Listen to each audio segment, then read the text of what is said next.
আমরা কি হিন্দু? পহিলা বৈশাখের মুখে লাথি মারতে জন্ম নিয়েছি। পহিলা বৈশাখ মানে আমি কি হিন্দুর বাচ্চা? পহিলা বৈশাখের মুখে লাথি মারতে জন্ম নিয়েছি। মনে রাখা ভালো হবে, মুসলমান ঘরে জন্ম নিয়েছি। আমি মুসলিম চির রণবীর, মরণকে করি না ভয়। মরলে শহীদ, বাঁচলে গাজী, আমার ও ভাই সমান।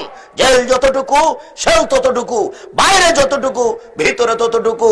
মরলে শহীদ, বাঁচলে গাজী, ও ভাই আমার সমান। আমি এই জীবনের 5 পয়সা দাম দিনে আমি মুসলিম চির রণবীর। আমি পহিলা বৈশাখের মুখে লাথি মারি। আমি মুসলিম, আমি এই দেশে বসবাস করি। আমি 31st নাইট ইংরেজি বছরের প্রথম দিবস মানবো কেন? আমি কি ইহুদির বাচ্চা? আমি কি খ্রিস্টানের বাচ্চা?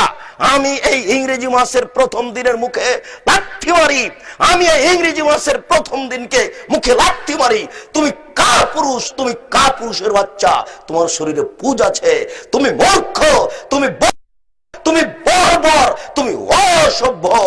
যত যুবক যুবতী এইসব দিবস মানে, যারা পান্তা ভাত নিয়ে গিয়ে বট গাছের নিচে ইলিশ মাছ দিয়ে খায়, এবং যারা একে মানে, যাকে এরা হিসাব করে, যত নেতা, যত নেত্রী, যত ছাত্রী, যত ছাত্র, যত শিক্ষক, যত শিক্ষিকা, এরা সবাই বন্য, এরা সবাই বর্বর, এরা সবাই অসভ্য।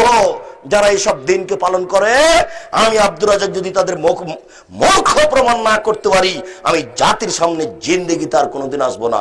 আজকে শেষ করলাম, আমার মরা পর্যন্ত সময় থাকে। এই মুসলিম সংস্কৃতি নষ্ট হলো কিভাবে? মুসলিমের মাথা নত হবে একমাত্র আল্লাহর সামনে, খাম্বার সামনে মাথা নত হতে পারে না। পহেলা বৈশাখের নামে এমপি সাহেব 5,000 টাকার